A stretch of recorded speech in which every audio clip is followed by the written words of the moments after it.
बंदी छोड़ सतगुरु रामपाल जी परमेश्वर जी की जय हो।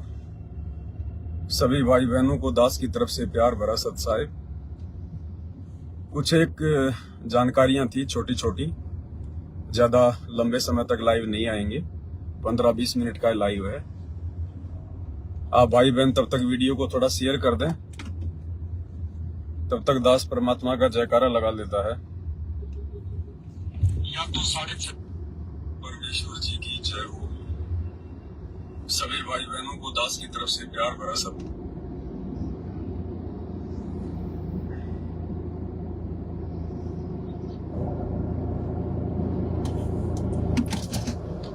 बंदी छोड़ सतगुरु रामपाल जी परमेश्वर जी की जय हो।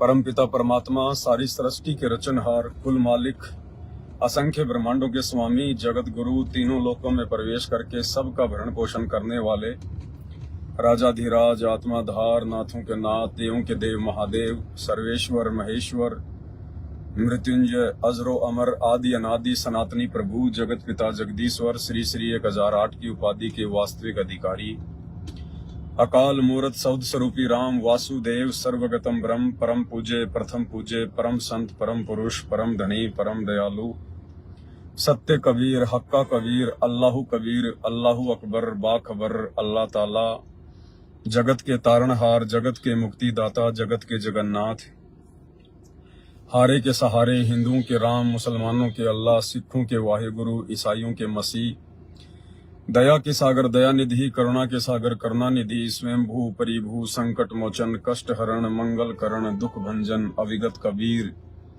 निर्विकार निर्विषम परमात्मा, अलय अलेख सतगुरु, आदि अनादि सतगुरु, असली मर्यादा पुरुषोत्तम, असली राम, असली कृष्ण, असली घनश्याम, असली मुरारी, राजाओं के राजा, महाराजाओं के महाराजा, सहनसाओं के सहनसा, सम्राटों के सम्राट, भगवानों के भगवान, अल्लाहों के अल्लाह, प्रभुओं के प्रभु, मसीहाओं के मसीह, सच्चे वाहे गुरु, बाबाओं के बाबा, पीरों के पीर, सेठों के सेठ, जगत सेठ, सावलसा सेठ, सर्व गुण संपन्न, अनंत कोटि कलाओं के स्वामी, अनंत कोटि ब्रह्मांडों के नायक, योगियों में महायोगी, ध्यानियों में महाध्यानी, सिद्धों में परम सिद्ध, ज्ञानियों में तत्व ज्ञानी, ब्रह्म ज्ञानी, महाज्ञानी, परम ज्ञानी, सर्वश्रेष्ठ ज्ञानी, विज्ञानी, युवा कबीर, समृत कबीर, असमवाद, अमित ओजा, सच्चे रहनुमा, करीम अल्लाह, शुभान अल्लाह, दुनिया के अंतिम पैगंबर, 8 सितंबर 1951 से गांव धनाना, जिला सोनीपत, हरियाणा, भारतवर्ष की पावन भूमि पे प्रकट रियल कल की भगवान श्री नारायण साकार हरि, श्री बाबा साहेब स्वयंभू संत शिरोमणि सदगुरु रामपाल जी परमेश्वर जी के चरण कमल में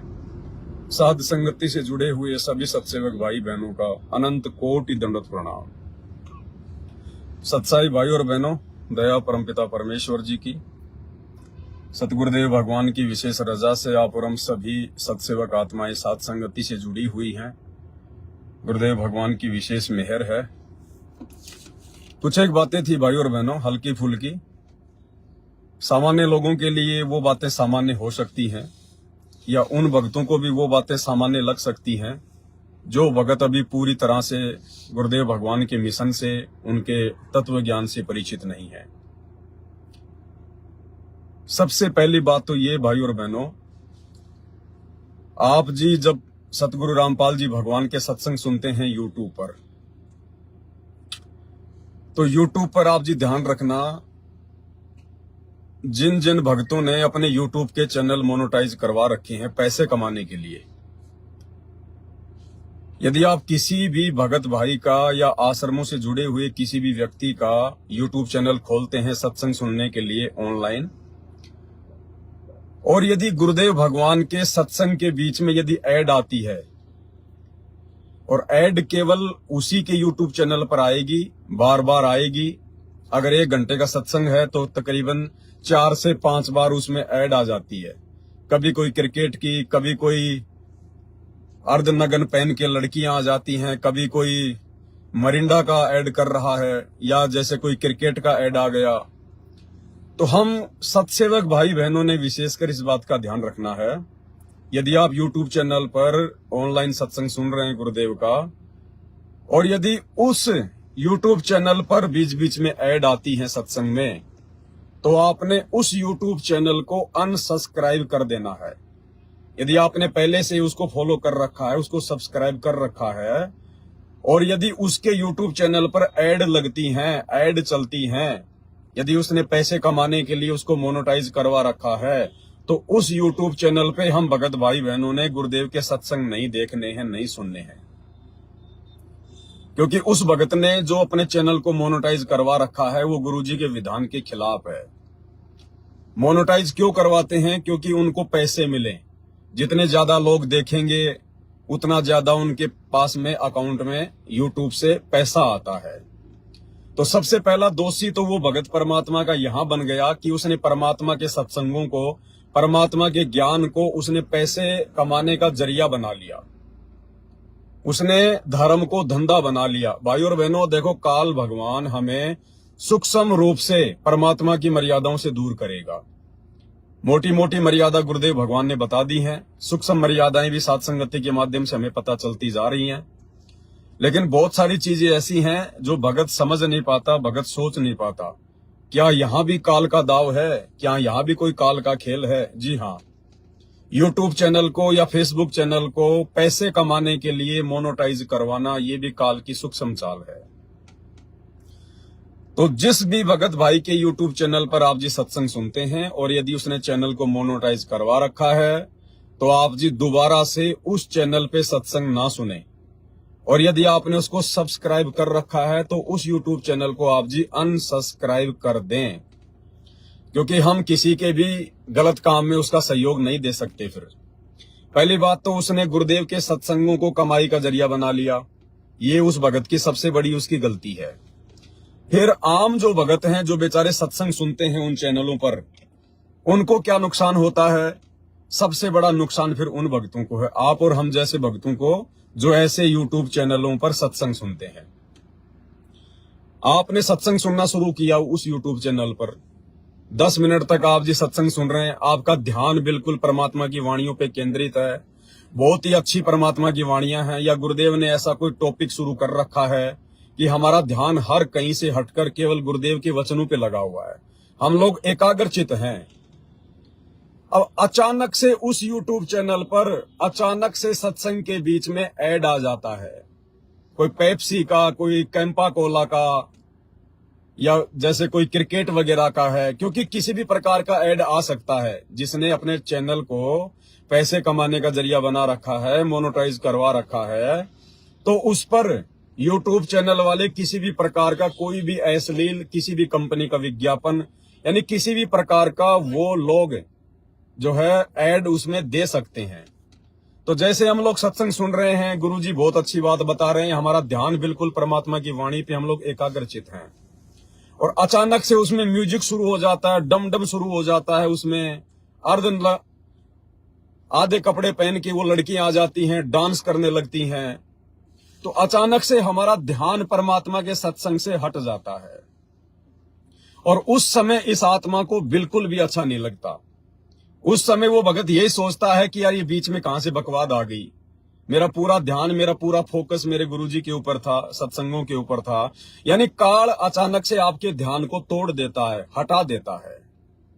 और भाई और बहनों, सतलोक आश्रम बरवाड़ा में जब गुरुजी सत्संग किया करते थे और हम लोग जब पंडाल में बैठे होते थे, और जब कोई भगत इधर उधर जाता था सत्संग के बीच में उठ के, या कोई बातचीत कर रहे होते थे, तो अंतर्यामी परमात्मा वहीं से भक्तों को संकेत किया करते थे कि भक्तों, सत्संग के बीच में कोई बातचीत नहीं करनी चाहिए, कोई जिक्र नहीं करना चाहिए। और गुरुदेव कहा करते थे कि सत्संग में बैठकर बात चलावे और उस अपराधी आत्मा को 3 लोक नहीं ठोर। सत्संग के बीच में बैठ के यदि भगत दूसरी बातें शुरू कर देता है, जिस कारण से खुद भी डिस्टर्ब हो रहा है और अपने आसपास वालों को भी डिस्टर्ब कर रहा है, गुरुदेव ने उस भगत को कहा कि ऐसी नालायक आत्मा को तो 3 लोकों में जगह नहीं मिलती। सामने परम संत सत्संग कर रहा है, भगवान सत्संग कर रहा है, वो सत्संग, वो तत्व ज्ञान जो युगों युगों के बाद में इस आत्मा को नसीब होता है, उस सत्संग का तो एक एक शब्द कानों से बाहर नहीं जाना चाहिए। सत्संग में बैठने के बाद तो हमारी स्थिति रंका और बंका जैसी हो जानी चाहिए। रंका और बंका दोनों सत्संग में गए हुए थे, परमात्मा ने बताया। पीछे से उनकी बेटी घर पे थी वंका, उनकी झोपड़ी में आग लग गई।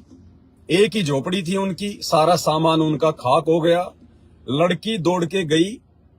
वहां उस समय गुरुजी सत्संग कर रहे थे, रंका और बंका सत्संग सुन रहे थे। लड़की ने पीछे से आवाज लगाई, वंका ने, पिताजी पिताजी, माताजी माताजी। वो एकदम से डिस्टर्ब हो गए और उन्होंने कहा कि क्या हुआ, क्यों चिल्ला रही है, हम सत्संग सुन रहे हैं। उसने कहा कि आग लग गई झोपड़ी में। तो रंका बंका ने कहा कि भाई क्या बच गया? बोला खाली एक खाट बची, एक चारपाई बची है।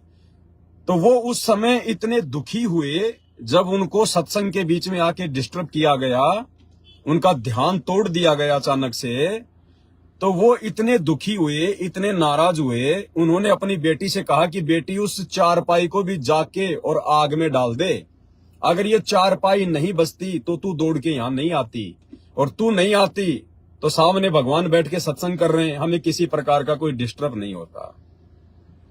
इतिहास से भाई और बहनों हमने शिक्षा लेनी है, सत्संगों से हमने शिक्षा लेनी है। परमात्मा कोई मनोरंजन के लिए सत्संग नहीं सुनाते हैं, सत्संग में गहरे रहस्य होते हैं। तो इसी प्रकार भाई और बहनों, हम जब यूट्यूब चैनल पर या फेसबुक पर जब हम भाई बहन सत्संग सुनते हैं गुरुदेव का, तो सत्संग हम सुनते हैं बिल्कुल फ्री होके, हर प्रकार के टेंशन को साइड में रख के। और जब हम सत्संग सुन रहे होते हैं, अचानक से बीच में ऐड आ जाता है, अचानक से म्यूजिक शुरू हो जाता है, अचानक से वो अश्लील बातें शुरू हो जाती हैं। कोई मरिंडा पी रहा है, कोई हेलीकॉप्टर से नीचे कूद रहा है। आने वाले समय में जो है वो क्रिकेट का मैच कहाँ है, कौन कौन सी तारीख को है, उसका बीच में आईपीएल का ऐड आ जाता है। तो हम भाई बहनों का जो ध्यान है वो परमात्मा के सत्संगों से हट जाता है। तो हमें भी नुकसान हुआ। और जिस भगत भाई बहन की वजह से हमारा ध्यान हटा, जिसका हम यूट्यूब चैनल देख रहे हैं, जिसने गुरुदेव के सत्संगों को कमाई का जरिया बना रखा है, वो परमात्मा का सबसे बड़ा दोषी है। इसलिए भाई और बहनों, आप जब भी यूट्यूब चैनल पर सत्संग सुने तो चैनल चाहे किसी का भी क्यों ना हो, क्योंकि देखो हम सत्सेवक भाई बहन तो परमात्मा के ज्ञान से परिचित हैं।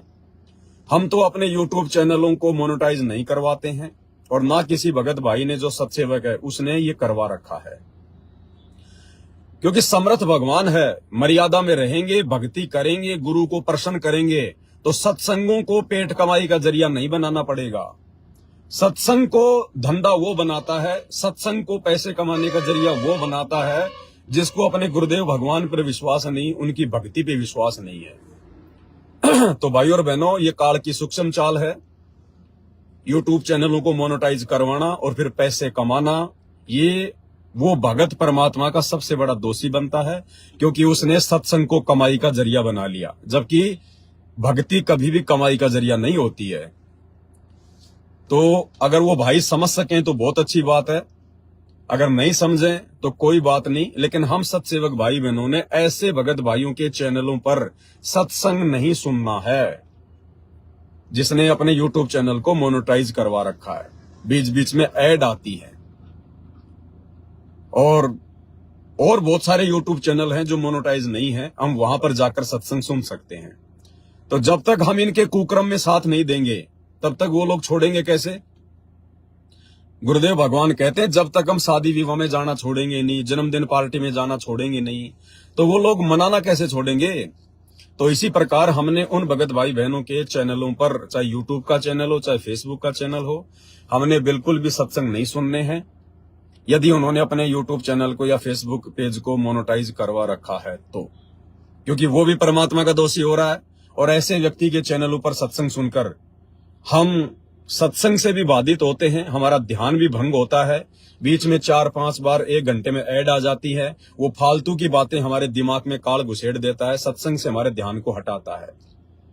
तो ये इस बातों का हमने विशेष तौर पर ध्यान रखना है। दूसरी बात भाई और बहनों, वर्तमान में सतगुरु रामपाल जी भगवान की सत प्रेरणा से लाइव वीडियो तो आ ही रहे हैं, चल ही रहे हैं मालिक के दया से उनकी पुस्तकों के ऊपर। ये तो एक विशेष रजा है गुरुदेव की, बहुत बड़ी मेहर है, और ये तो सिलसिला अनवरत चलता ही रहेगा। हमें तो आज से पहले पता ही नहीं था कि परमात्मा ने अपनी पुस्तकों में इतने अनमोल खजाने छुपा रखे हैं, इतने अनमोल रहस्य छुपा रखे हैं, भक्ति मार्ग की इतनी बड़ी बड़ी गूढ़ बातें छुपा रखी हैं। तो अब तो परमात्मा ने सेवा में लगा दिया है दास को, और जब तक मर्यादा में रहेंगे, परमात्मा के भक्ति मार्ग पर निस्वार्थ भाव से चलेंगे, तो परमात्मा सेवा भी देगा, और ये तो सिलसिला चलता रहेगा भाई और बहनों आगे मालिक की दया से। लेकिन इसके अलावा दास को परमात्मा ने एक प्रेरणा की कि बेटा जो जो पुरानी सात संगतियों की वीडियो हैं, क्योंकि जिस समय हम लोग सात संगति किया करते थे 2020 में, 21 में, 22 में, उस समय हमारे फेसबुक पेज के ऊपर इतने ज्यादा भगत नहीं होते थे, इसलिए उन पुरानी सात संगतियों को ज्यादातर भगत नहीं देख पाए। जबकि उन पुरानी सात संगतियों में बहुत ही ज्यादा गूढ़ रहस्य हैं, परमात्मा की बहुत अच्छी अच्छी वाणियां हैं, बहुत अच्छे संकेत जो परमेश्वर ने दिए हैं वो उनके अंदर हैं। लेकिन वर्तमान में भगत समाज तक वो पुराने सत्संग नहीं पहुंच पा रहे हैं, क्योंकि YouTube चैनल पर तो हम लोग सर्च करके निकाल सकते हैं, लेकिन फेसबुक पर सर्च करके पुराने सत्संग नहीं निकाले जा सकते। तो परमात्मा ने प्रेरणा की, दास ने YouTube के पेज से वो पुरानी सात संगतियां डाउनलोड करके और अब नए तरीके से दास उनको फिर से अपने YouTube के पेज पर आप भाई बहनों के लिए डाल रहा है। और 2-2, 3-3, 3.5 घंटे की सात संगतियां हैं, तकरीबन 200 से 250 वीडियो होंगे वो। तो अब धीरे धीरे दास दिन में 1 या 2 सात संगति जो पुरानी है वो अपने Facebook page Pawan Das is live के ऊपर डाल रहा है। तो भाई और बहनों, हमने इन वीडियो को ज्यादा से ज्यादा शेयर करना है। हमारे जो नए भगत भाई बहन जो जुड़ रहे हैं आश्रमों से टूट के, सतलोक आश्रम मैनेजमेंट हरियाणा की कुसंगति से हटके जो सात संगतियों से जुड़ रहे हैं, उन भाई बहनों तक वो वीडियो पहुंचना बहुत जरूरी है। और आप और हम जो सत्सेवक भाई बहन हैं, वो चाहे उन पुरानी सात संगति की वीडियो को देखें ना देखें, कोई बड़ी बात नहीं है, क्योंकि आप और हमें तो पूरा का पूरा माजरा समझ में आ चुका है। लेकिन जो नए भगत भाई बहन हैं, उनके लिए उन सात संगतियों को देखना बहुत जरूरी है, ताकि उनकी मर्यादा टूटने से बचे और छोटी छोटी बातों की उनको जानकारी हो। जो बातें हमने पिछले 2 से 3 वर्षों में जगह जगह जाकर पूरे हिंदुस्तान में जाकर सात संगतियों के माध्यम से भाई बहनों को बताई। तो आप वर्तमान वाले जो सत्सेवक भाई बहन हैं, जो काफी समय से सात संगतियों से जुड़े हुए हैं, वो अगर वो पुरानी सात संगतियों की वीडियो ना भी देखें 2-2, 3-3 घंटे के, तो कोई बड़ी बात नहीं है, क्योंकि आप लोगों को तो सारी बातों का पता चल चुका है। लेकिन दूसरे भाई बहनों तक वो संदेश पहुंचाने के लिए आप उनको शेयर जरूर करें ज्यादा से ज्यादा। और आप लोग तो वर्तमान में 9 बजे जब दास लाइव आता है तो वो आप जी देख ही रहे हैं, और वही हमारे लिए ज्यादा इंपॉर्टेंट है। तो एक तो ये बात थी, और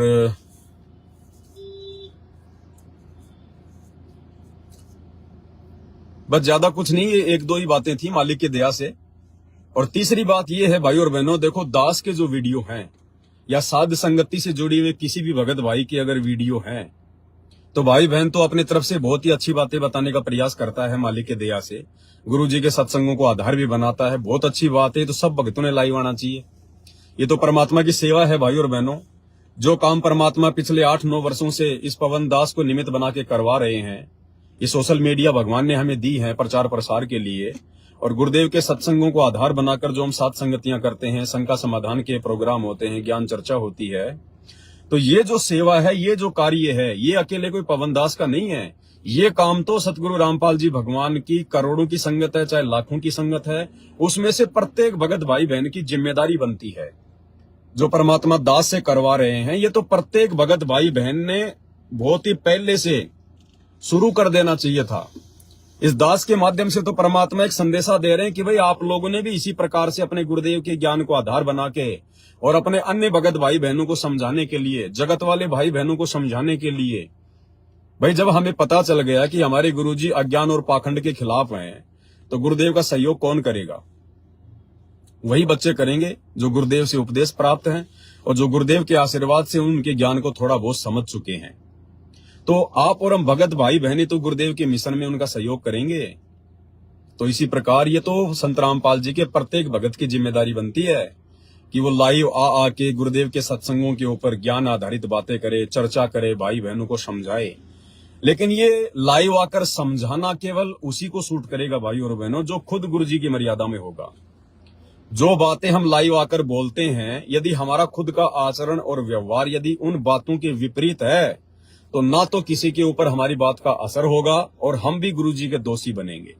इसलिए गुरुदेव कहते हैं कि सत्संग करना जरूरी है, भाई बहनों को समझाना जरूरी है, लेकिन पहले खुद उन बातों पर अमल करो ताकि आप भी परमात्मा के दोषी ना बनो और दूसरे भगत भाई बहनों पर भी आपके शब्दों का असर हो। तो सभी भाई बहनों को लाइव आना चाहिए शुरुआत देखो सबकी ऐसी होती है, दास की भी शुरुआत ऐसी थी। दास कोई शुरुआत में 2015 में ऐसे वीडियो नहीं बनाने लगा था जिस प्रकार से अब बन रहे हैं मालिक के आशीर्वाद से। दास भी शुरू में 10-10 मिनट के, 15-15 मिनट के, डरते डरते ऐसे शुरुआत की थी कहीं कोई गलती ना हो जाए। धीरे धीरे आगे बढ़े, परमात्मा ने दया बख्शी तो सब काम ठीक हुआ। तो और चौथी बात भाई और बहनों, देखो साथ संगति के जो वीडियो हैं वो केवल आपको जानकारी प्रदान करेंगे। जानकारी से हम सावधान हो सकते हैं, अपनी मर्यादा तोड़ने से बच सकते हैं, भक्ति मार्ग में किसी भी प्रकार का धोखा खाने से बच सकते हैं। तो फायदा तो साथ संगति के वीडियो का भी है ही, लेकिन जो विशेष जो आध्यात्मिक फायदा है वो केवल गुरुदेव के सत्संगों से मिलेगा, गुरुदेव के नाम का सुमरण करने से मिलेगा। पवन दास के वीडियो केवल आपको जानकारी प्रदान करेंगे, लेकिन जो बचाव है हमारा अध्यात्म में, जो बचाव है भक्ति मार्ग में, हमें जो लाभ मिलना है जो भक्ति से, वो केवल गुरुदेव के सत्संग सुनने से मिलेगा। और गुरुदेव भगवान के जो सुमरण है, जो मंत्र हमें दिए हुए हैं, उनका सुमरण ज्यादा से ज्यादा करने से मिलेगा। गुरुदेव की मर्यादाओं को फॉलो करने से ज्यादा लाभ मिलेगा।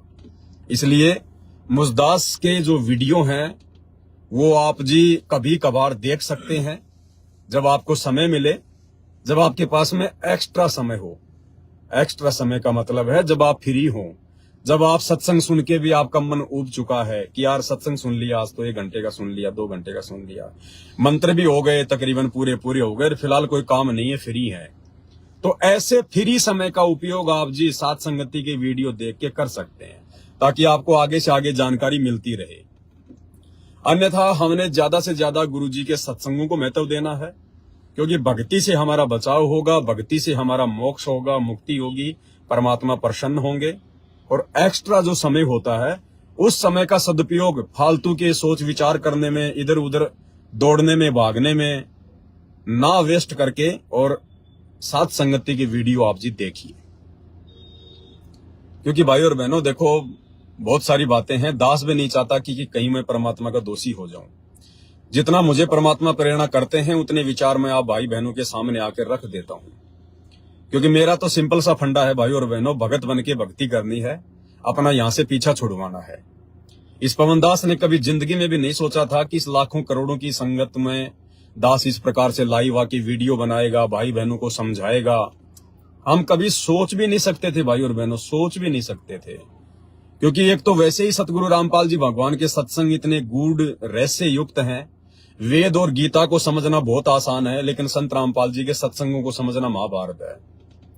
भाई जिस परमात्मा ने खुद या फिर प्रेरणा करके गीता लिखवाई, वेद लिखवाए, कुरान पुराण लिखवाई, इतने सारे धर्मशास्त्र लिखवाए, और जब वही परमात्मा कबीर साहेब सतगुरु रामपाल जी के रूप में आज वर्तमान में प्रकट होकर अपने मुख कमल से सत्संग कर रहे हैं, तो भाई और बहनों उनके सत्संग जितना हम लोग सुन पाते हैं, देख पाते हैं, उतने आसान नहीं होते।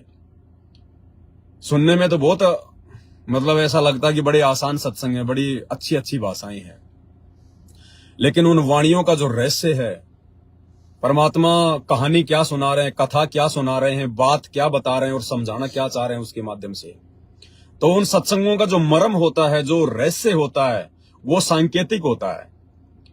तो ये गीता, वेद, कुरान पुराण को फिर भी समझा जा सकता है, लेकिन संत रामपाल जी भगवान के मुख कमल से उच्चारित सत्संगों को समझना भाई और बहनों ये बहुत बड़ा महाभारत है। तो ये तो सतगुरु रामपाल जी भगवान की कोई विशेष मेहर, कोई विशेष दया है, जो परमात्मा ने मुझ जैसे 2 कौड़ी के नीच को, अधम प्राणी को, जड़ बुद्धि को, इस कुत्ते को थोड़ी बहुत अपनी सद्बुद्धि बख्शी, और उनके सत्संगों से, उन्हीं के आशीर्वाद से कुछ बातें समझ के, उनके कर कमलों से लिखी गई पुस्तकों से कुछ बातें समझ के स्वयं भी भक्ति मार्ग में सावधानी बरतता है और दृढ़ता को प्राप्त होता है, और आप भाई बहनों को भी समझाने का प्रयास करता है। तो ये तो सब कुछ गुरुदेव के आशीर्वाद से संभव है। वैसे भाई और बहनों 1% भी कोई व्यक्ति एक शब्द भी नहीं निकाल सकता इस परमेश्वर के ज्ञान के ऊपर, उनकी पुस्तकों के ऊपर। अगर गुरुदेव की रजा ना हो तो ये दास 5 मिनट के वीडियो में 5 गलती कर दे, 5 गलतियां, लेकिन यहाँ परमात्मा 5-5 घंटे बुलवाते हैं। लगातार साथ संगतियां होती थी, हो रही हैं, और दया है परमात्मा की, वो जो प्रेरणा करते हैं दास केवल उतना ही बोलता है। तो दास तो केवल एक भैंसाराम वाली भूमिका निभा रहा है। जैसे 650 साल पहले भैंसाराम ने परमात्मा के आशीर्वाद से वेद मंत्र बोले थे, तो दास की तो केवल भैंसाराम वाली स्थिति है। बाकी इसके अलावा मैं भी आपका भगत भाई हूँ, 2 कोड़ी का जीव हूँ। और हमारे जो सरदार हैं, जो कैप्टन हैं, इस पंथ के जो मुखिया हैं, जो परमात्मा है, केवल एक ही है, सतगुरु रामपाल जी भगवान है। हम भक्तों की संपूर्ण आस्था, हमारी लगन, हमारी निष्ठा, हमारा समर्पण, सब कुछ हमारे गुरुदेव भगवान के चरणों में होना चाहिए। बाकी उनके चरणों में हमारी दृढ़ता बढ़े, इसके लिए यदि हमें कहीं से कोई सहयोग मिलता है, चाहे भगत भाई बहनों से मिले, चाहे कहीं से भी मिले, हमने वो सहयोग ले लेना चाहिए। तो दास का तो केवल ये वीडियो बनाने का मकसद खुद भी भक्ति मार्ग पर दृढ़ होकर चलना है और आप भाई बहनों तक भी जो सच्चाई है वो मैं पहुंचाता रहूं, क्योंकि परमात्मा के मिशन में, परमात्मा के मार्ग में यदि कोई सहयोग कर सकता है तो उनका भगत ही कर सकता है। क्योंकि जगत वालों को तो इस तत्व ज्ञान की ABCD का भी नहीं पता। वो बेचारे क्या बता सकते हैं, वो क्या बताएंगे, क्या वो विश्लेषण करेंगे गुरुदेव के सत्संगों का। तो ये तो वही कर सकता है जो गुरु जी का भगत है, और जिसके ऊपर गुरु जी का आशीर्वाद है वही भगत अपना मुंह, अपनी जुबान खोल सकता है, अन्यथा संभव नहीं है। तो ज्यादा से ज्यादा हम भाई बहन गुरुदेव भगवान के सत्संग सुने, और जब भी मौका लगे गुरुदेव भगवान के सुमरण करें, जिसको जो भी मंत्र मिला हुआ है। क्योंकि आने वाले समय में भाई और बहनों भक्ति ही हमारा बचाव है, भक्ति ही। समय धीरे धीरे निकलता जा रहा है, अजगर की तरह ये काल दुनिया को समेटने के चक्कर में है। 2028 परमात्मा ने लास्ट समय बता रखा है, समय ज्यादा बचा नहीं है, और भक्ति से ही बचाव होगा, दूसरा कोई तरीका नहीं है। आपकी धन संपत्ति, आपका पैसा, आपकी कार कोठी, आपकी रिश्तेदारी, आपकी जान पहचान, ये कुछ काम नहीं आने वाली, कुछ भी काम नहीं आने वाली।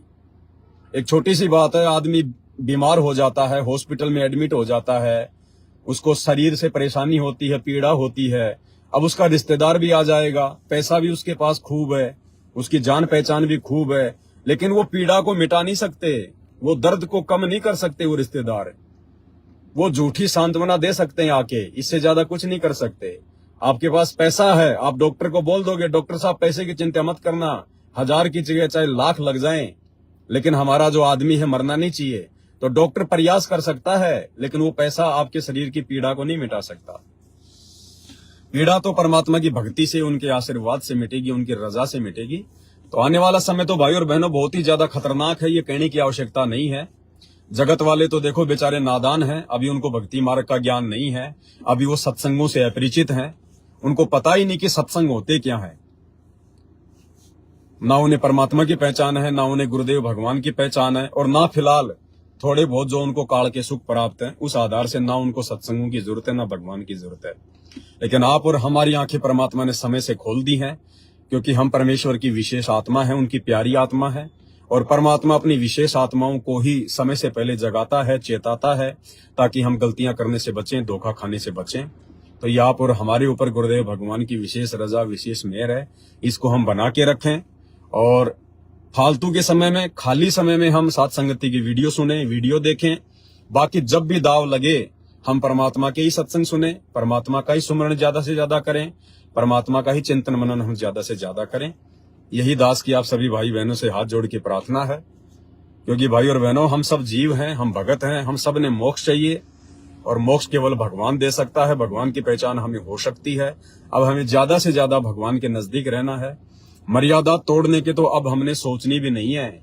चाहे आपके रिश्ते टूट जाएं, चाहे आपका घर परिवार टूट जाए, चाहे आपकी रिश्तेदारियां टूट जाएं, चाहे आपके यार दोस्त टूट जाएं, लेकिन अब हमने मर्यादा नहीं टूटने देनी है, विशेषकर साथ संगति से जुड़े हुए भाई बहनों ने।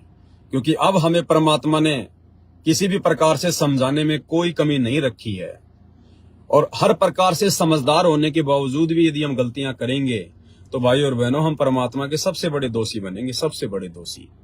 हम सतलोक आश्रम मैनेजमेंट हरियाणा वालों से भी बड़े दोषी बनेंगे यदि हमने सब कुछ जानबूझ के, गुरुदेव भगवान की इतनी मेहर होने के बावजूद भी यदि हमने मर्यादा तोड़ी तो भाई और बहनों अब तो बिल्कुल हर प्रकार से दिलो जान से परमात्मा के चरणों में समर्पित होने का समय है।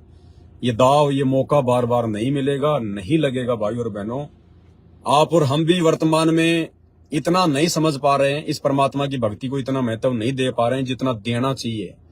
अन्यथा यदि हमें वास्तव में इस बात को अगर हम रियलाइज करें, महसूस करें कि हमें क्या परम शक्ति मिल चुकी है, हमें इस दुनिया की, हमें संसार की सबसे बड़ी धन संपदा मिल चुकी है, हमें वो जरिया मिल चुका है धन कमाने का, भक्ति रूपी धन कमाने का, जो हमारे साथ में जाएगा। आज जो टाटा ग्रुप के जो चेयरमैन हैं, एमडी हैं, रतन टाटा, जो ये गाड़ियां वाड़ियां बनाता है, ये ट्रक वगैरह बनाता है, जो खिलौने की दुकान खोल रखी थी, ये खिलौने की दुकान है भाई और बहनों। क्योंकि यहां तो लग रहा है कि बहुत बड़ा पैसे वाला इंसान था, बहुत बड़ी कंपनी थी, टाटा का मालिक था। अब वो क्या लेके गया भाई और बहनों, विचार करना, वो क्या लेके गया? कुछ भी नहीं लेके गया, खाली हाथ गया। इतनी ज्यादा धन संपदा का मालिक, पूरे देश विदेश में जिसकी चर्चाएं हुआ करती थी, पता नहीं कितनी बार तो उसको पद्म विभूषण से नवाजा गया है, उसको भारत रत्न का सम्मान दिया गया है, लेकिन ना तो अब उसके वो भारत रत्न काम आएगा, ना वो पद्म विभूषण काम आएगा, और ना उसका वो कारोबार जो पूरे हिंदुस्तान समेत देश विदेश में उसने फैला रखा है, अरबों खरबों का, मिलियन डॉलर का। वो नंगा आया था और अब इतने वर्षों बाद में वो सारी धन संपदा छोड़ के, सब कुछ छोड़ छाड़ के, और वो नंगा ही वापस गया। वो नंगा ही वापस गया। अब धर्मराज के दरबार में जाएगा, अब वहां पे उसका अकाउंट होगा। अब धर्मराज पूछेगा चित्रगुप्त से, हाँ भाई ये कौन है? हाँ जी ये रतन टाटा है। अच्छा क्या काम करता था ये? तो चित्रगुप्त कहेगा महाराज ये खिलौने बनाने का काम करता था। अब वो रतन टाटा वहां सोचेगा, रे तेरी की खिलौने, मैंने तो बड़े बड़े 20-20 चक्का वाले, 40-40 चक्का वाले मैंने तो ट्रक बनाए हैं, मैंने बड़ी बड़ी लग्जरी गाड़ियां बनाई हैं, करोड़ों गाड़ियां बना बना के मैंने बेच दी हिंदुस्तान में, देश विदेश में, और ये कह रहे हैं मैं तो खिलौने बनाने की दुकान थी मेरे पास में। तो फिर वहां इस आत्मा को ऑटोमेटिक ज्ञान हो जाता है। फिर उसको भी पता चल जाएगा कि भाई तूने तो पूरी जिंदगी में खिलौने बना बना के बेचे, खिलौने बना बना के। आज वो खिलौने भी यही रह गए, वो पैसा भी यही रह गया, वो भारत रत्न का सम्मान भी यही रह गया, वो जान पहचान बड़े बड़े नेताओं से, बड़े बड़े लोगों से, वो भी यही रह गई। अब रतन टाटा के साथ में क्या गया? उसके जो कर्म थे वो गए। ठीक है, उसने जितना उसने दान किया, जितना उसने चैरिटी की, अच्छे काम किए, वो भी उसके साथ में रहेंगे, उसको स्वर्ग मिल जाएगा थोड़े बहुत समय। लेकिन भाई और बहनों, पाप कर्म भी तो कितने होते हैं। यहां आदमी पुण्य एक करता है, पाप हो जाते हैं लाखों करोड़ों। तो स्वर्ग में तो थोड़े समय रहेगा, नरक में ज्यादा समय रहेगा वो। अब बताओ क्या लेके गया भाई बहनों? आप और हमने शिक्षा लेनी है, क्योंकि हम अध्यात्म से जुड़े हुए हैं। जगत वाले भाई बहन इन बातों पे विचार नहीं कर पाएंगे, लेकिन जो संत रामपाल जी के भगत हैं वो इन बातों पर विचार अवश्य करेंगे कि यार क्या लेके गया। रतन टाटा जितनी संपत्ति तो हम लाख जन्म में नहीं जोड़ सकते, और वो भी खाली का खाली गया, खाली का खाली। और फिर अब क्या होगा उसके साथ में? थोड़े बहुत दिन वो स्वर्ग में बैठा देगा उसको काल। जितने उसने अच्छे कर्म किए उनके बदले वो स्वर्ग में बैठेगा। फिर उसके जो पाप कर्म हैं, अब आप कहोगे रतन टाटा ने क्या पाप कर दिया? भाई परमात्मा का विधान है कि पृथ्वी ऊपर पग जो धार है, 1 करोड़ जीव एक दिन में मारा है। इस पृथ्वी के ऊपर जब हम चलते हैं सुबह उठ के, और शाम तक जब आते हैं अपने घर पर वापस, अपने रोजी रोटी के लिए अपना धंधा करके, पूरे दिन में गुरुदेव भगवान कहते हैं 1 करोड़ जीवों की हत्या होती है हमारे पैरों के नीचे आके। सूक्ष्म जीव मरते हैं, चींटियां मरती हैं, कीड़े मरते हैं। कोई अपनी गाड़ी से जा रहा है, उस गाड़ी की टक्कर से ना जाने आगे कभी बोनेट देखा करो अपनी गाड़ी का, उससे कितने मक्खी मच्छर वगैरह मर मर के वो चिपक जाते हैं। तो परमात्मा की नजरों में तो भैया एक मच्छर की भी वैल्यू वही है, और एक हाथी की भी वैल्यू वही है, और एक इंसान की भी वैल्यू वही है। तो परमात्मा के दरबार में तो चाहे मच्छर मार दो चाहे हाथी मार दो, दोनों का पाप बराबर लगता है। तो पूरी जिंदगी उसने कितने पाप किए होंगे। और आन उपासना करना, अन्य देवी देवताओं की पूजा करना, ये सबसे बड़ा अपराध है, सबसे बड़ा दोष है। वो भी उसको मिलेगा। और जो गाड़ियां उसने बनाई हैं भाई और बहनों, विचार करना काल कितना भयंकर तरीके से फांसता है। उसने करोड़ों गाड़ियां उसने बना बना के लोगों को दे दी। अब उन करोड़ों गाड़ियों से भाई और बहनों कितने जीव मरे होंगे। बड़े बड़े जीव भी मरे होंगे एक्सीडेंट होके, छोटे छोटे मच्छर मक्खी वगैरह भी गाड़ियों के बोनट पे चिपक जाते हैं। उनका दोषी कौन होगा? वो रतन टाटा होगा। रतन टाटा भी होगा, साथ में जो लोग गाड़ियां चलाते हैं, जो गाड़ियां खरीद के ले जाते हैं, फिर उन गाड़ियों से जितने मक्खी मच्छर मरते हैं, जितने एक्सीडेंट होते हैं, जितने जीव मरते हैं, चाहे कोई भैंस मरो, चाहे कोई कुत्ता मरो, चाहे कोई चूहा मरो, चाहे कोई सांप मरो, चाहे कोई इंसान मरो, वो दोष उन जो लोग गाड़ियां खरीद के ले गए उनको भी लगता है। क्यों लगता है? क्योंकि उनके पास में भक्ति नहीं है। उनको लगता है कि मैं तो राम का पुजारी हूं, श्री कृष्ण का पुजारी हूं, मैं तो हनुमान जी पूजता हूं, मैं तो वहां जाता हूं, मैं तो पैदल यात्रा पे जाता हूं। शास्त्रों में इस भक्ति का कहीं कोई उल्लेख नहीं है। मक्का मदीना जाना, मंदिर मस्जिद में जाना, चर्चों में जाना, ये शास्त्रों में कहीं नहीं लिखा हुआ।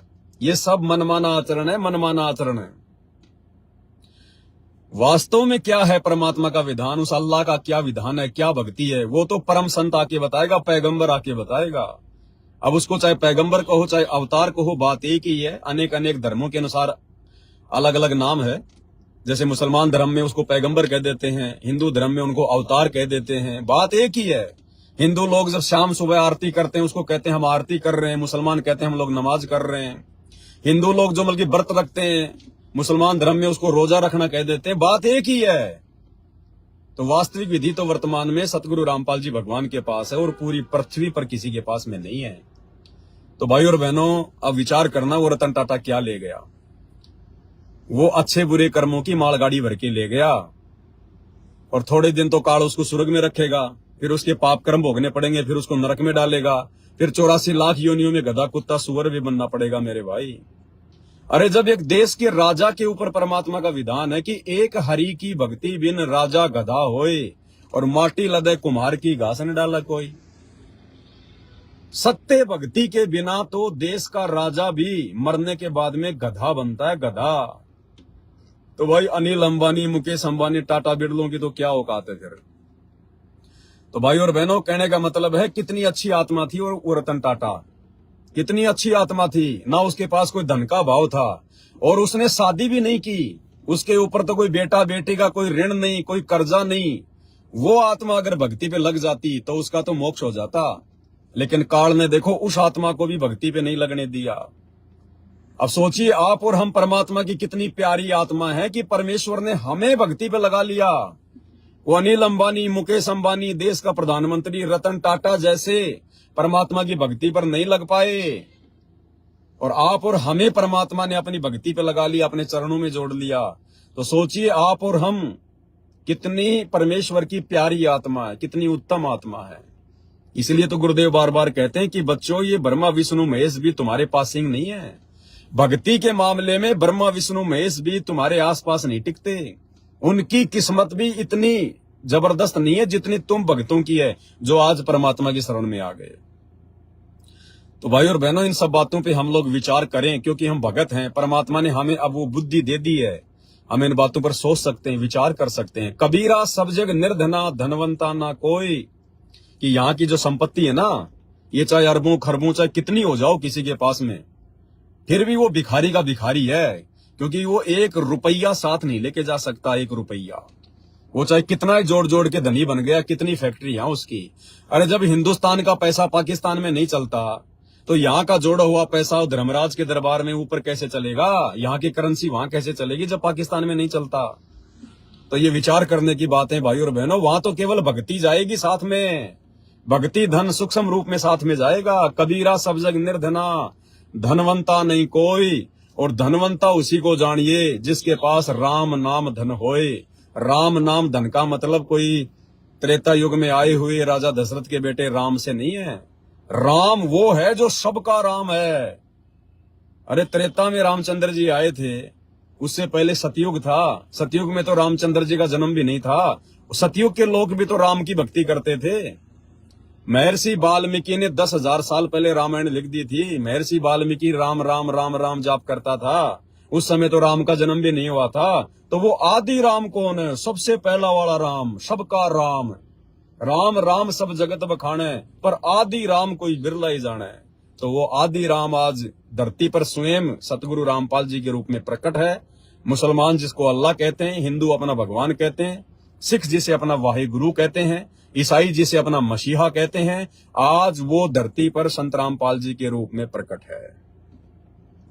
भाई और बहनों, आने वाले 2 से 3-4 वर्षों में तो सबको ये क्लियर हो ही जाएगा, क्योंकि आने वाला समय बहुत खतरनाक है। सबको नानी याद आ जाएगी, ना ये पैसा काम आएगा, ना कार कोठियां काम आएगी, ना बेटा बेटी काम आएंगे, ना धन संपदा काम आएगी, क्योंकि कर्मों का हिसाब होगा, कर्मों का हिसाब। जिसके कर्म उत्तम, जो धार्मिक आत्मा है, उसको परमात्मा आने वाले विनाशकारी समय में बचाएगा। अन्यथा ऐसे जाएंगे जैसे गधे के सिंह से जैसे गधे के सिर से सींग। चाहे कोई देश का राजा हो, चाहे देश की रानी हो, चाहे बहुत बड़ा कोई अरबों खरबों का मालिक हो, चाहे बहुत बड़ा कोई खिलाड़ी हो, चाहे कुछ भी हो, किसी भी धर्म का हो, किसी भी जाति का हो, भगवान के दरबार में कोई जाति वाति नहीं होती, कोई धर्म वगैरह नहीं होते। ये धर्म जातियों के ठप्पे तो आप और हमने लगा रखे हैं यहाँ पर। ये नहीं चलते परमात्मा के दरबार में। वहां से तो नंगा आया था, नंगा जाएगा। मुसलमान भी माँ के पेट से जेल में लिपट के आता है, हिंदू भी माँ के पेट से जेल में लिपट के आता है। मुसलमान भी नंगा आता है, हिंदू भी नंगा आता है, और मुसलमान भी नंगा जाएगा और हिंदू भी नंगा जाएगा। भैया, परमात्मा तो जो कर्म किए हैं ना आके यहाँ, क्योंकि ये कर्म क्षेत्र है, ये जो पृथ्वी है, और परमेश्वर ने हमें जो ये मनुष्य जन्म दिया है, ये हमारे शुभ कर्म बनाने के लिए दिया है। केवल ये मनुष्य योनि ही है, ये इंसान ही है जो अच्छे कर्म कर सकता है। अन्यथा कोई भी योनि, 84 लाख में कोई भी योनि शुभ कर्म नहीं कर सकती, क्योंकि वो तो भोग योनि है, वो तो अपना भोग भोग रही है। जो कर्म उन्होंने कभी, जब उनको मनुष्य जीवन प्राप्त था, अच्छे बुरे जो किए थे, आज वो गधे कुत्ते सुअर बन के उनका भोग भोग रहे हैं। लेकिन ये जो इंसान है, स्त्री या पुरुष, हिंदू या मुसलमान, ये जो है ये कर्म योनि है। हम लोग अच्छे कर्म करके अच्छे कर्म बना भी सकते हैं, और ये दारू वारू पी के, नशा करके, मांस मिट्टी खा के, चोरी जारी करके, सही भक्ति ना करके हम अपने कर्म बिगाड़ भी सकते हैं। और फिर उसी आधार से हमारे भी अगले जन्म ऐसे ही होंगे सेट। गधा बनना है या कुत्ता बनना है या मोक्ष प्राप्त करना है, क्या करना है। तो भाई और बहनों, दया परमपिता परमात्मा की छोटी सी बातें थी, 2-4 जानकारियां थी, दास ने आप तक शेयर कर दी हैं। और हमने इस गंदे संसार से, इस नश्वर संसार से अपने गुरुदेव भगवान के ज्ञान को आधार बनाकर अपनी आस्था को हटाना है। भाई और बहनों, चलते समय कुछ काम नहीं आएगा, कुछ भी नहीं जाएगा यहाँ से। एक सुई की नोक भी कोई लेकर नहीं जा सकता। जब सिकंदर मरा, मरने से पहले उसने अपने वजीरों से कह दिया था कि जब मैं मरूं तो मेरे दोनों हाथ मेरी अर्थी से खोल के साइड में कर देना, यूं लंबे लटका देना, अर्थी से बाहर, मेरे कफन से बाहर। क्योंकि सिकंदर ने तो पूरी दुनिया को उसने जीत लिया था, उससे बड़ा कोई धनवान कोई था ही नहीं, कोई राजा। तो वजीरों ने कहा कि महाराज जी ऐसा क्यों? तो सिकंदर ने कहा ऐसा इसलिए कि इस दुनिया को ये पता चले, इस दुनिया तक ये मैसेज जाए कि जिस सिकंदर ने पूरी दुनिया को जीता, जिस सिकंदर के पास में दुनिया की अथाह संपत्ति, आज वो सिकंदर खाली हाथ जा रहा है, खाली हाथ। एक असरफी भी साथ लेके नहीं जा रहा, एक सुई भी साथ लेके नहीं जा रहा। इसलिए दुनिया को एक संदेशा दिया जा सके, अगर वास्तव में अगर कुछ कमाना है तो भक्ति कमाइए, भक्ति, अल्लाह की इबादत कीजिए। उसके लिए सबसे पहले ये पता होना चाहिए कि अल्लाह कौन है, अल्लाह कौन है, कैसा है, कहाँ रहता है, कैसे वो मिलता है, भगवान कौन है, कहाँ है, कैसा है, कैसे मिलता है। और ये बात भाई और बहनों केवल संत रामपाल जी के सत्संग सुनने से मिलेगी। संत रामपाल जी के सत्संग में भी सृष्टि रचना को सुनने से ये जानकारी प्राप्त होगी। तो बताओ, जो सिकंदर जैसे कुछ लेके नहीं गए, और आज हमारे देश के भारत रत्न प्राप्त जो रतन टाटा जी थे, आज वो अपना शरीर छोड़ गए। अब रतन टाटा जी के कपड़े भी निकाल लिए जाएंगे, रतन टाटा जी के शरीर पे कपड़े भी निकाल लिए जाएंगे, और वो 100-200 रुपए का जो कफन होता है वो लपेट के आग के हवाले कर दिया जाएगा, और वो अग्नि उस कफन को भी जला देगी। वो शरीर भी यही रह जाएगा, उसकी आधा किलो राख बन जाएगी, हवा चलेगी, उड़ जाएगी। ये है इस इंसान की वैल्यू, चाहे राजा हो, चाहे रंक हो, चाहे सेठ हो, चाहे कुछ भी हो। तो इस मनुष्य शरीर से हमने जो असली धन अर्जित करके जाना है, जिसकी भगवान के दरबार में, अल्लाह के दरबार में जिसकी वैल्यू है, जिसकी कीमत है, वो है इबादत, भक्ति। और भाई ये इबादत, ये भक्ति आज पूरी धरती पर सतगुरु रामपाल जी परमात्मा के अलावा किसी के पास नहीं है। ये बात अगर समय से पहले समझ में आ गई तो बच जाओगे, वरना 2028 तो मेरे भाई युग परिवर्तन का समय है। उसके बाद में फिर, क्योंकि देखो कहते हैं ना कि मुसीबत में तो आदमी गधे को भी बाप बना लेता है, तो मुसीबत में फिर भगवान फिर इतना जल्दी सहयोग नहीं देता।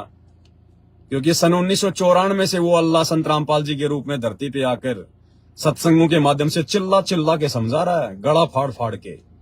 जब हम उसकी नहीं सुन रहे तो एंड टाइम पर फिर वो अल्लाह भी नहीं सुनेगा, फिर वो भी नहीं सुनता भाई। तो मौका है, देख लेना भाई और बहनों, संदेशा देना मेरा काम है। मेरी बातें यदि आपको समझ में नहीं आती हैं, यदि आपको लगता है कि पागल आदमी ये गलत बातें हैं, तो मजाक समझ के छोड़ देना। और लगता है कि हो सकता है यार इसकी बातें सही हो, एक बार संत रामपाल जी के सत्संग सुन के तो देख लो क्या जाता है, तो सुन लेना। हो सकता है परमात्मा दया कर दें, बात समझ में आ जाए। क्योंकि भगवान ना किसी को मुसलमान बनाता, ना किसी को हिंदू बनाता। भगवान ने तो इंसान बना के भेजा है, और इंसान के ऊपर उस अल्लाह का, उस भगवान का संविधान लागू है।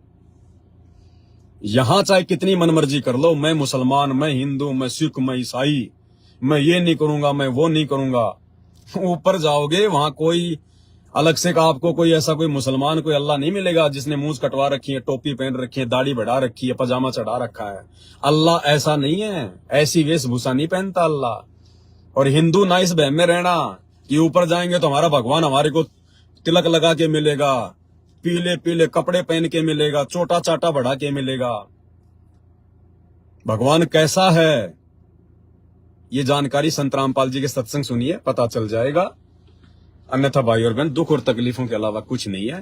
हाथ जोड़ के विनती कर सकते हैं, प्रार्थना कर सकते हैं। मेरे वीडियो सुन के देख के नाराज होने की जरूरत नहीं है। यदि आप नाराज होते हैं तो आपकी सबसे बड़ी कमी है। ये दुनिया भर के लोगों ने नंगे वीडियो यूट्यूब पर, फेसबुक पर डाल रखे हैं। दुनिया भर के लोग 5-5 मिनट के, 10-10 मिनट के वीडियो पैसे कमाने के लिए, दुनिया भर की फालतू की बातें, वो लड़कियां, वो लड़के छोटे छोटे कपड़े पहन के रोजाना छोटे छोटे वीडियो डालते रहते हैं, शॉर्ट वीडियो, रील वगैरह। आप लोग बड़े खुश होके देखते हो उनको। अरे उनसे घटिया बातें तो नहीं कर रहा मैं, उन लोगों से घटिया बातें तो नहीं कर रहा। वो तो सीधा सीधा आपका मन खराब कर रहे हैं, आपके विचार खराब कर रहे हैं, आपका समय बर्बाद कर रहे हैं। एक एक श्वास की कीमत कितनी है भगवान ने बताई। मैं कम से कम आपको थोड़ी बहुत कोई जानकारी तो दे रहा हूं। तो भाई और बहनों, मेरे से द्वेष करने की जरूरत है, सिवाय नुकसान के कुछ नहीं मिलेगा। अगर मेरी बातों पे विचार करोगे और संत रामपाल जी के सत्संग सुनना शुरू कर दोगे तो वो वस्तु मिल जाएगी जो वस्तु आज रतन टाटा भी नहीं लेके जा सका। बस समझदार को संकेत ही काफी है। बस अब संध्या आरती का समय हो गया है। दास वीडियो को यहीं पे स्टॉप करता है। बंदी छोड़ सतगुरु रामपाल जी भगवान की जय हो।